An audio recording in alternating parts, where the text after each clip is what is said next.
welcoming our first birthday speaker tonight from the Safe Harbor group celebrating 9 years, David C.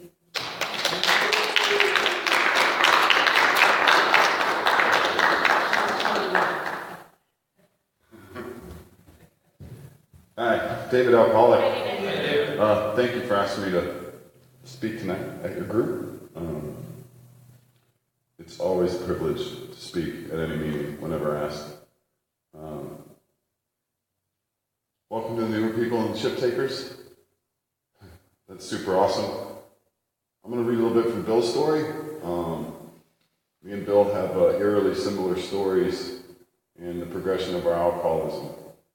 And so I read this when I speak most times.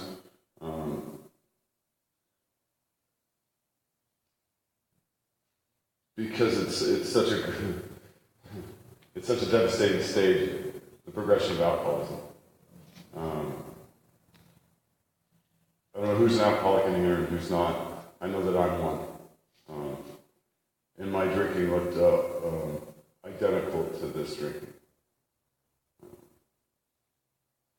I'm just going to skip through 2 or 3 pages here. I've highlighted some things. But drinking caught up with me again, and my generous friend had to let me go. This time we stayed broke. Liquor ceased to be a luxury. It became a necessity. Bathtub gin, 2 bottles a day, and often 3, got to be routine. This went on endlessly. I began to waken very early in the morning, shaking violently. A tumbler full of gin, followed by a half a dozen bottles of beer, would be required if I were to eat any breakfast. Nevertheless, I still thought I could control the situation. And there were periods of sobriety which renewed my wife's hope. This is my favorite. This is one of my favorite lines in the book. It says, "Gradually things got worse."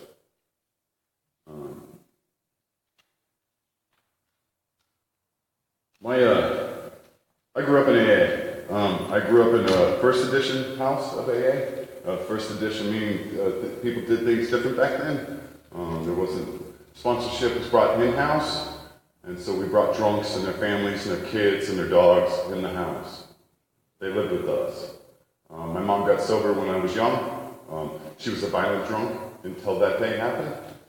Her and my dad both were violent drunks. And so the beginning of my childhood was broken windows and screaming and fights. And then my mom came into AA. And she didn't just come into AA, she threw herself into AA and did every single thing the first edition of this book told her to do. Every single thing. And so growing up, it was odd both ways. There were cop cars at my house prior to them quitting drinking, and there were cop cars at my house because there was a bunch of wet, detoxing drunks at my house for the rest of my childhood. I grew up with the Chuck C's in my kitchen. I grew up with the Clancy's in my kitchen, the Patios in my kitchen, Dr. Paul. I grew up with all these wonderful people. And I became a late-stage alcoholic. So, I'm not a big fan on what everybody thinks they know in here, because I had all of that knowledge. I was actually sitting at 9, 10 years old, I was in front of meetings, 200-300 people, reciting chapter, how it works. People would ask me to do it because I'd memorized it, and everybody clapped. Oh, look at him. You know, 9 years old. What a sweetie. And I started drinking at 8. That's what everybody didn't know. And I say that because if you're an alcoholic, you're an alcoholic. It's just the way it is. I didn't really understand. I'm the poster boy for knowledge avails you nothing. You know, I had visual proof nightly in my kitchen of what alcoholism does to people. Nightly. And that didn't sway me at all. I went through all the Disneyland consequences, lost relationships, DUIs, car wrecks, all the stages of stuff we do to ourselves, and just blew past those.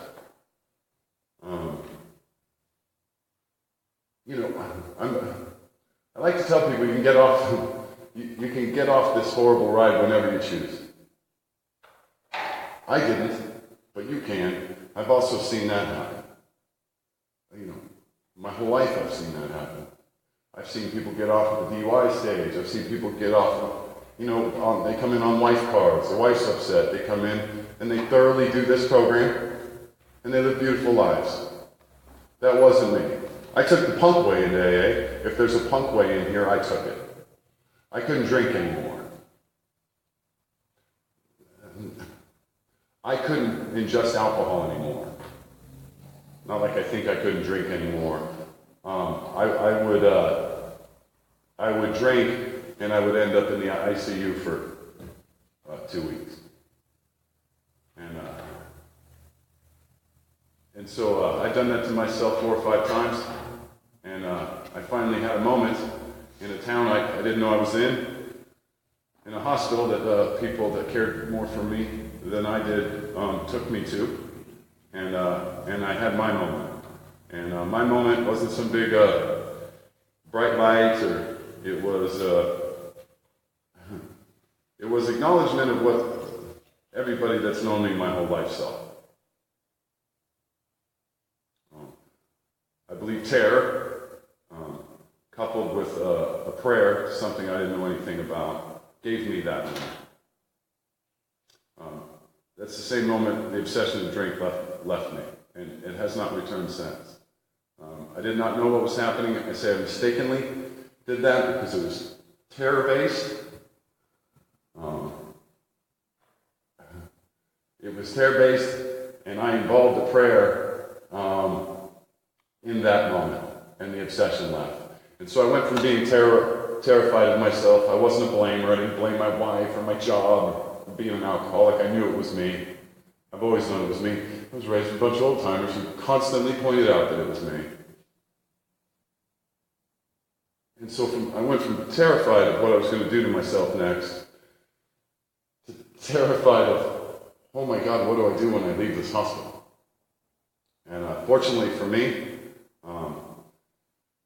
I had 5 men in Seattle that I did not know. All old-timers, all we call them first step meetings.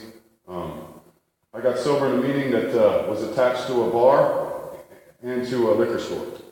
And there were winos out front, and it was a beautiful thing, and I missed it. There was 5 men in there that took care of me, and they brought me through these steps immediately. Immediately after exiting that hospital. I didn't really even know what was happening to me, but they did. I trusted my life in them. I gave my bottle to one of them, and that was the bravest thing I've ever done. I handed my bottle to another human being, and I had never done that. And for me, that was my everything. So from that day forward, my life started getting better. Not a little bit better. It started getting vastly better very quickly. I don't know who's been in the late stages of alcoholism, but not being that is a wonderful thing not to be. It took me a while. It took me a while to start understanding, sentences, and it took me a while to understand the state I had put myself in. My sobriety since then has been, the people that know me, 2 months into my sobriety, life started happening.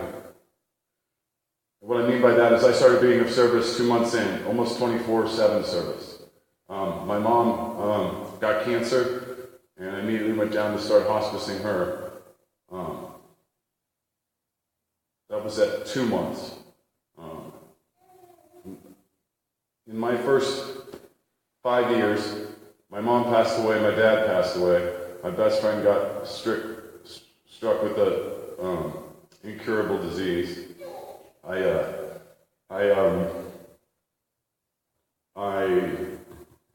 I I buried my sponsor.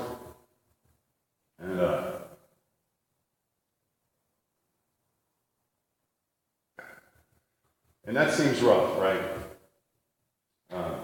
That sounds rough. It wasn't. Because the men that lived this book taught me what to do. And so doing things like that is what normal people do. I didn't know that. I thought I knew what a man was, and I was a tough guy, and I was all this stuff. And I had no idea what a man was until I arrived here. And my sponsor told me, real men do life sober. And he got me there. Because I had not been sober in decades. And so I followed directions. I did exactly as I was told. And my life, to say that my life, what's 152 say? AA is vastly more of a replacement than booze. If it wasn't, I wouldn't be here. That's a fact. If this wasn't better than the bottom of a bottle, I wouldn't be in here. I needed to start following direction. My only direction in my life was through the liquor store. No matter what was happening. So I got told, you're going to do AA like you drank. And that makes you got to keep it real simple with me. I'm not with some spiritual, I'm not going to, cure you of whatever with yoga pants. I'm not that guy. I keep things very simple. Here's what I know. This is the most trustworthy thing I've ever met. It's never failed me. You hear a lot of stuff in this program. Most of it's whatever. I've trusted this thing. And it's kept me sober. The men in this program that came before me, what I mean by men are men that you can follow home, men, and work this in all their affairs. This book and my higher power have kept me sober, and my life I shouldn't be here. That's a fact. The people that know me know that. I shouldn't be standing here talking to y'all. I am here by the grace of a higher power and this frickin' book. That's the only reason I'm here. To say that the grateful is not big enough for what it is I am. You hear a lot of things about me and all that stuff, and those are all from people that don't know me. I'm blessed to be here. I owe it to the men that were brave enough to come in here before me, that taught me how to be brave enough to come in here and stay in here. Am I done? All right, I'm done. Thanks.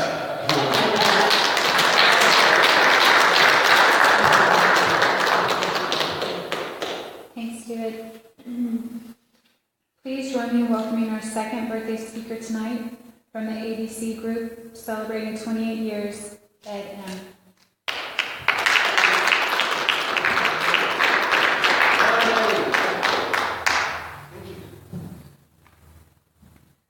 Thanks, Carrie, for asking me to participate.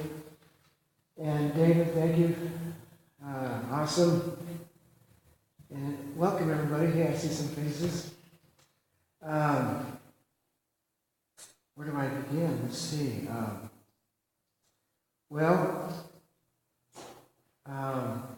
It was a long travel, a long road getting here. And, I don't think, I was right on schedule, I think. I'm grateful that by the time I showed up here, I was ready to, for a change, and I was ready to do something different, because all my best ideas, I always end up in the bushes or in the drunk tank or, the doghouse or somewhere, like that. It's interesting, I've been, like you said, I celebrated 28 years on the 10th. And in that time, my sobriety has all been, I was raised in this town, in AA in this town, in Bend, Oregon. And believe me, it's a lot different today than it was back then. And we had some of these old-time remembers. I think I knew your mom. But you know, like David said, you know, those people reached out to me and told me to come back. You know, and I never had anybody really say, "Come on back" before. You know, I always get away. But so you know, I'm grateful to those old timers. You know, but you know, one of the things that I want to share is how this program, you know, the great substitute you touched on. You know, when King Alcohol is in charge and you're an alcoholic, the description that's in our book, you know, that's a full-time job. You know, there's not a whole lot of time left for anything else. You know, it's a full-time job, and you take that away, and there's a big hole, and you got to fill it up with something.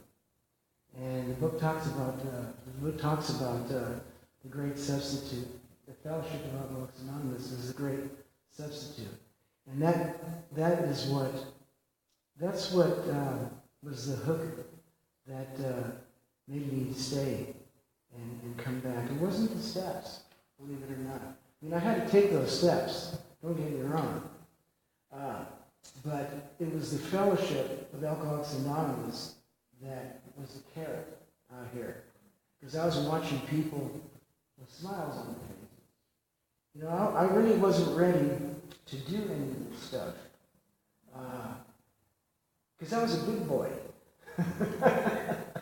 You know, I didn't need a whole lot of teachers in my mind, you know. I just needed a place to go. Because I was a bar drinker. And I didn't drink alone. I drank with people. And so this alcoholic, and the thing I want to stress here is I've seen people get sober coming through here on all levels, on all levels of society, up, down, middle, everywhere. It doesn't matter. Bus used to say, you know, the only difference between, you know, because you hear people talk about, how do they say that? How's the term go?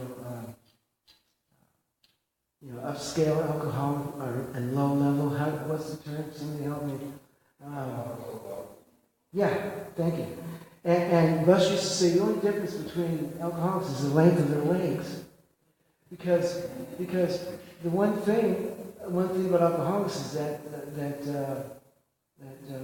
we are selfish to the extreme, and that's the bottom line. So it doesn't matter if you had 3 cars in the garage or if you're on your little tricycle, whatever. You know, if you're an alcoholic, you'll relate to this program and the people in it. It's not a perfect program. I found that out too, because you had people like me in it. And so if you're looking for perfection, you won't find it in Alcoholics Anonymous. So I'll throw that out there right away so you don't get disappointed.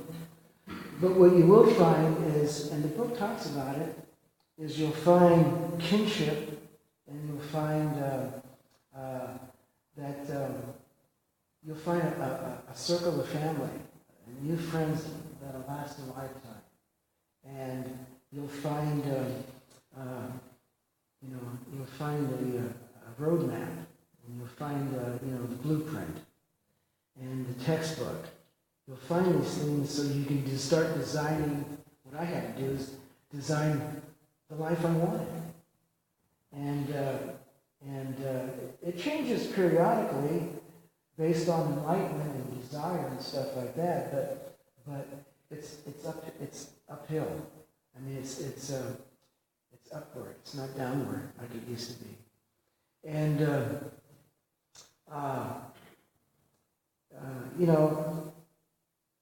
life changes, life happens, and things happen in your life that are. If you stop, at least when I stop and think about it, if I stop and think about it long enough, there's probably some pretty good reasons to have a drink. But they're probably not, for this alcohol, they're probably not good enough reasons to throw away what I found here.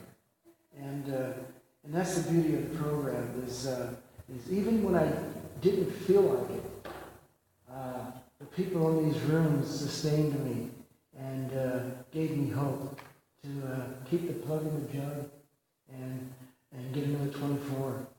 And that's, I guess that is one of the blessings, one of the main blessings that this alcoholic has received since coming here, and that's this blessed hope. This hope that there's a better day. And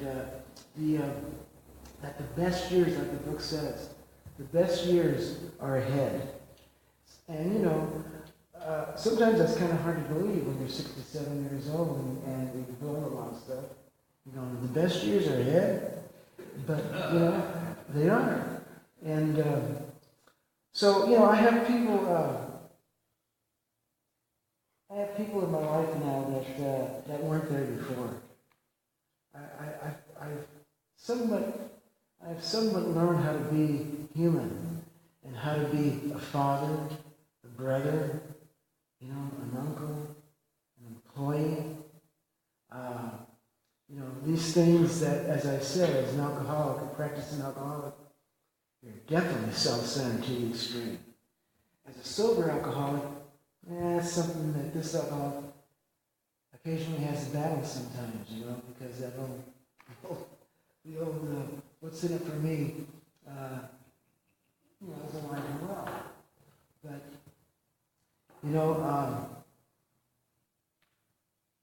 like I started to say, you know, I wanted to tell you that when I got here,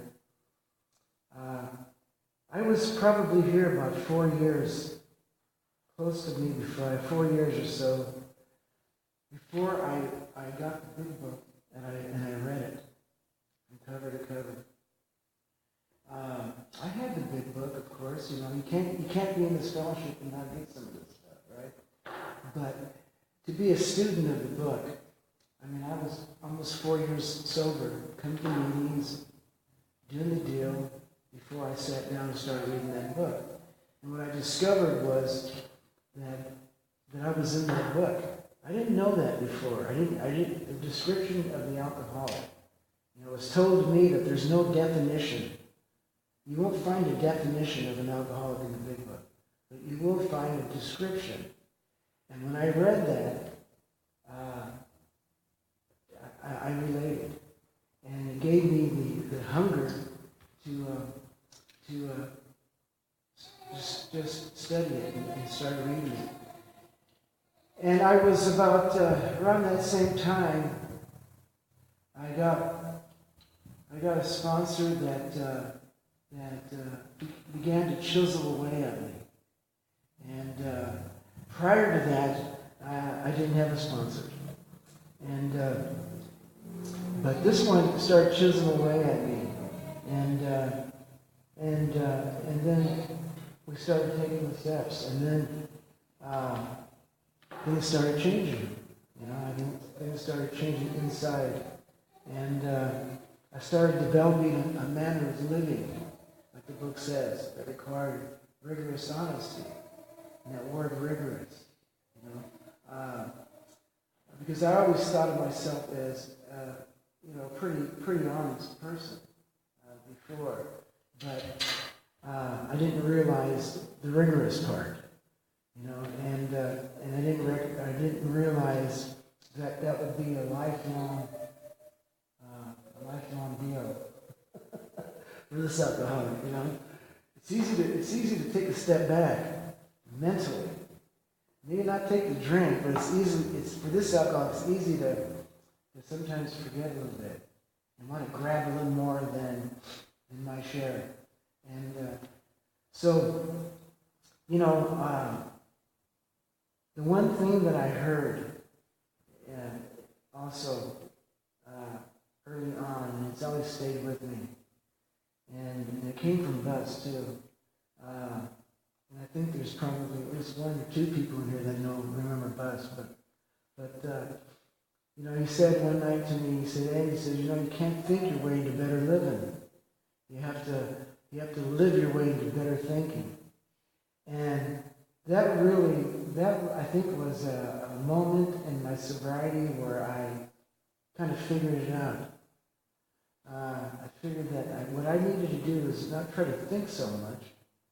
What I had to do is I had to practice and duplicate what other people were doing. You know, and that's what I did. And I kept coming to meetings. I kept, doing the things that we're doing here with other people. Little by little, little by little, sobriety came in. It wasn't no longer the absence of alcohol, but it was the absence of insanity. And my choices were getting better. And so I have a life today that is beyond my wildest dreams. You know, I like David. You know, I shouldn't be here either. I should be. Who knows why? I don't think I should. I never would have guessed in a million years that I would have found this fellowship and stayed there. But I'm grateful that I did. So, if anybody's sitting around here thinking if they're alcoholic or not alcoholic, I'll tell you one thing. If you stick around here and you hang around here long enough, you may not be one today, but you'll eventually become one. I guarantee you. Anyway, it's a good life, and I hope that we carry on. Okay? So thanks a lot. Bye-bye.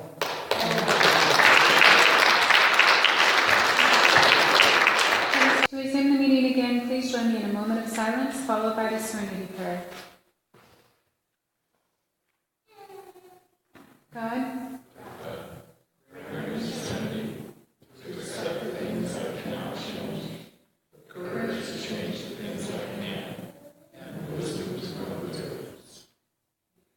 please join me in welcoming our next birthday speaker tonight from the Redmond Rebels group, celebrating 35 years come Saturday, Jack.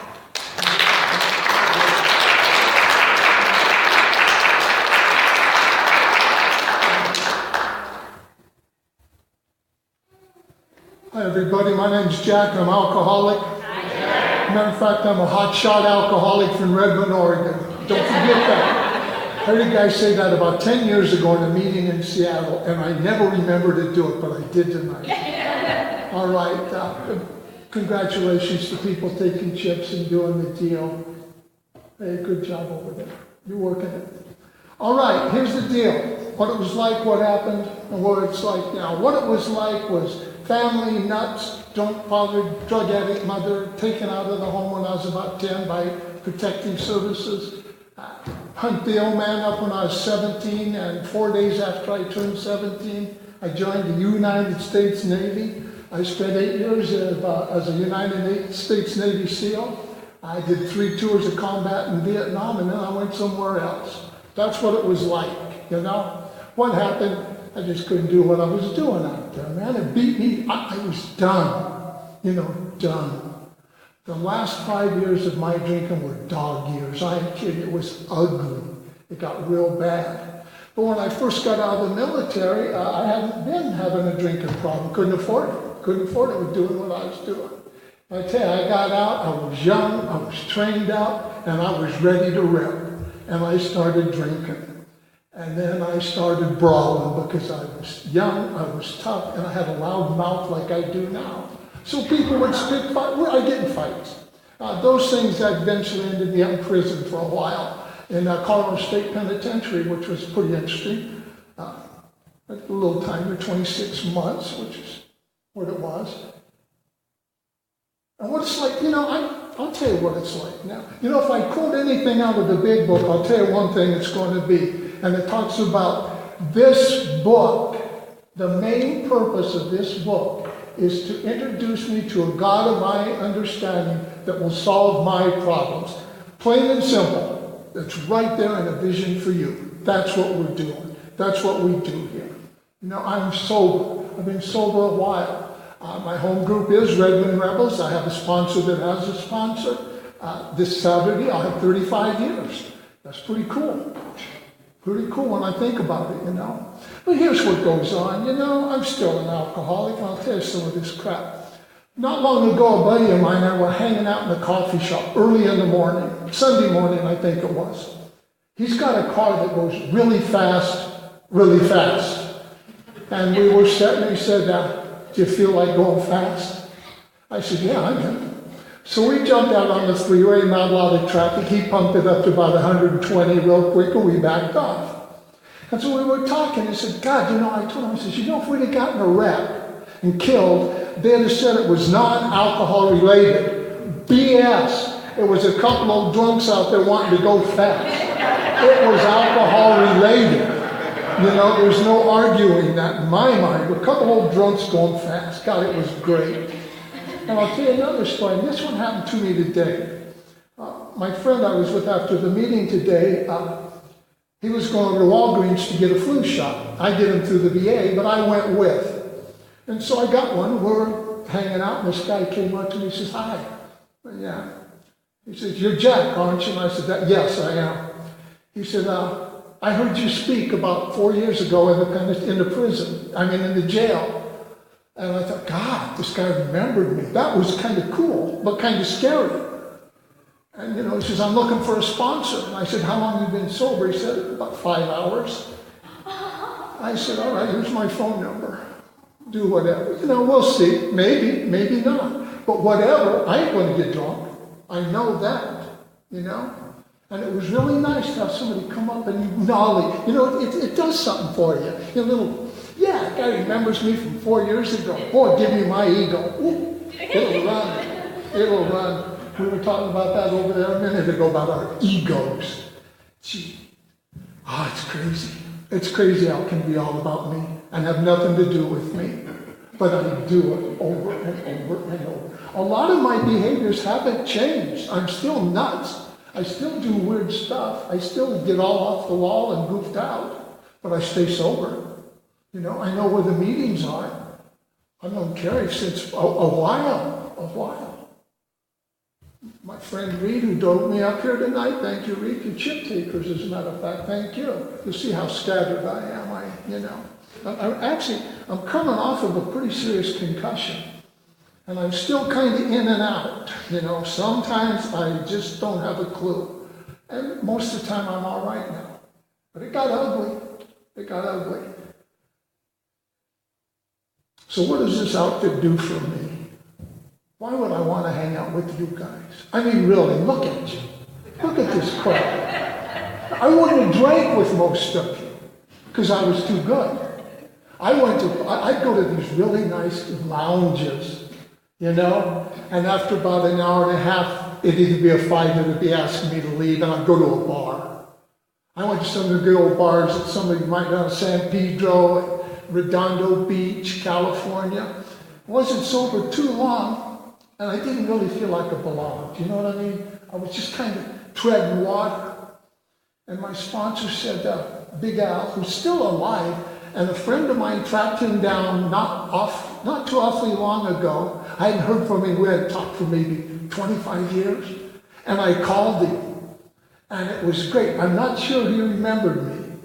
But he said, well, what are you doing? And I said, I'm doing just what you taught me to do, man. Staying sober. You know, my first sponsor. What a guy. Big Al. Big Al. Rough. I'll tell you one thing about me getting here because it's pertinent. I spent a night in the emergency room. I was found asleep at the wheel, parked. And they had to take me to the ER, and I was in pretty bad shape. I didn't pull tubes out and leave, but I took them out, signed myself out, AMA, and said, I'll see you, thank you. It's cool. A week later to the day, I did that same emergency room. I was found unconscious in an underground parking. It was the same doctor. And he told me, he said, Jack, I told you this last week. He says, you don't have long. He says, if you keep the lifestyle you got going now, you're going to be dead real soon. And this was in September, and he was saying, don't count on Christmas, man. You know, I was in bad shape. But, He says, I can probably help you out. So they admitted me, and the next morning I kind of came to, and these two guys came in. One of them walked up and he says, "Hi, I'm Sandy. I'm your AA sponsor." I don't know shit about AA. I was court ordered to it twice, but just filled out slips and handed them in. It was not a big deal then. And I said, "Oh, okay," whatever that means. And they sent me to a state-funded detox in Hawthorne, California, the way back in, right by where the Beach Boys wrote Little Surfer Girl. And I went into this detox, and it got really ugly, and I was there for about 3 years, I think, or 11 days, I don't know.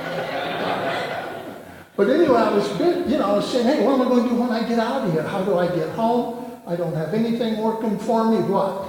And they said, "There's somebody out front." And I went out front, and there was Al and Sandy waiting for me. I thought, "Oh, God, here we go," And they took me to a meeting. And then they took me home, and they said, "We'll pick you up again tonight at 7. We're going to another meeting." And God. And then after the meetings, we'd go to coffee shops. And they'd get me, it was one of those old things, get you in the middle of the booth, and they wouldn't let you out, man. And just, and it was great. It was. I really liked it. I did. I was having fun. I really was. I saw the challenge of staying sober, and I thought I could do it. Not alone, but I knew if these guys could do it, I could do it. And I've been fooling around here for a while. My sobriety age is 9/29/83. So, God willing, well, God's willing is Jack. I hear people say, "God willing, I'll have 4 years." No, God's willing. My God is willing, am I.